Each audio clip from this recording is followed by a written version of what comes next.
Le cessez-le-feu en vigueur au Liban n'a pas tenu comme tous les autres avant lui. Israël et le Hezbollah se rejettent la faute. Non seulement le sud du pays le paie au prix fort, avec encore 83 morts pour la seule journée de vendredi. Mais l'accord cadre entre Washington et Téhéran va-t-il tenir? L'Iran menace de fermer le détroit d'Ormuz et l'armée américaine dit rester vigilante. On fait le point avec Grégory Fontana.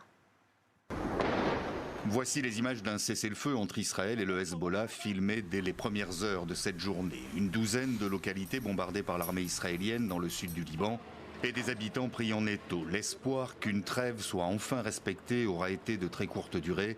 Nombreux venaient tout juste de revenir chez eux, ou du moins ce qu'il en reste, après avoir été obligés par Israël de tout quitter.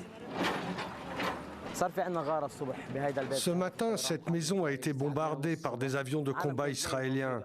Des gens dormaient à l'intérieur. Une femme, ses 2 enfants et son mari, ainsi qu'un jeune.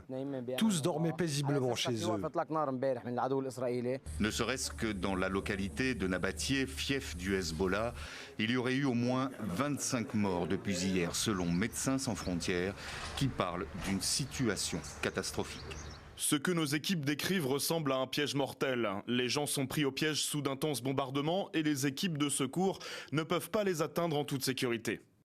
Israël affirme répliquer à des attaques du Hezbollah contre ses soldats déployés dans le sud du Liban et s'accorde de ce droit à la riposte tant que le mouvement chiite ne respectera pas la trêve. Tout ce qui concerne les accords relève de l'échelon politique. C'est du ressort de la direction politique. Et tant qu'aucune autre directive ne sera reçue, nous continuerons à agir conformément aux instructions que le chef d'état-major a données aux forces sur le terrain. Quant au Hezbollah, il accuse Israël d'être entièrement responsable des violations de la trêve. Il parle d'une agression à part entière. Selon le mouvement chiite libanais, Israël aurait mené plus de 300 attaques depuis vendredi matin et l'accuse de vouloir saboter l'accord entre l'Iran et les États-Unis. Nous retrouvons en direct de Beyrouth notre correspondante Héloïse Blondel. Héloïse, vous avez pu vous rendre dans la zone occupée par les Israéliens, dans le sud du pays. Vous avez aussi constaté l'ampleur des frappes.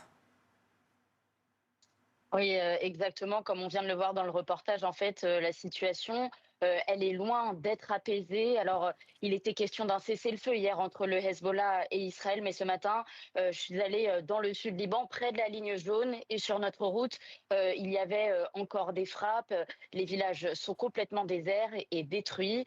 J'ai pu me rendre dans l'hôpital de Tebnine, qui est le dernier hôpital opérationnel du sud Liban. Tout autour, c'est rasé. L'hôpital a d'ailleurs été touché à plusieurs reprises pendant cette guerre. Et sur place, les soignants nous ont expliqué qu'ils accueillaient quotidiennement des blessés ou ce qu'il reste des corps des familles qui se sont fait frapper par Israël parce que, vous savez, l'accord entre les États-Unis et l'Iran a donné de l'espoir à beaucoup d'entre eux qui ont décidé de revenir.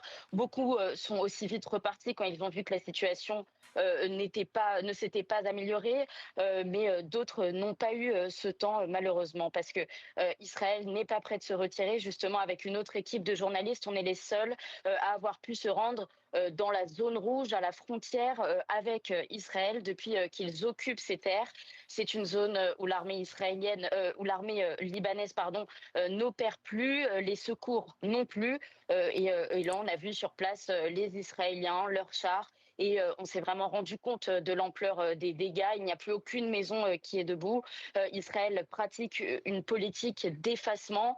On a vu ces drapeaux israéliens qui flottaient, ces tags insultants sur les maisons. Donc, évidemment, l'accord entre les États-Unis et l'Iran est fragilisé, même si Netanyahou vient d'annoncer un cessez-le-feu pour ses troupes. Mais pour l'instant, il n'a pas précisé si elle se retirerait du Liban. Héloïse Blondel en direct de Beyrouth, merci d'avoir été dans 64 minutes. Et quant aux négociations sur cet accord, elles ont bien commencé au Bürgenstodt en Suisse. Information confirmée par nos confrères suisses de la RTS. Des délégations techniques américaines, iraniennes, qataries et pakistanaises sont réunies autour de la table. Elles préparent l'arrivée des chefs de délégation et le vice-président américain dit s'attendre à se rendre en Suisse dans les prochains jours. La RTS qui confirme que le président de l'AIEA, Raphaël Grossi, participe à ces discussions.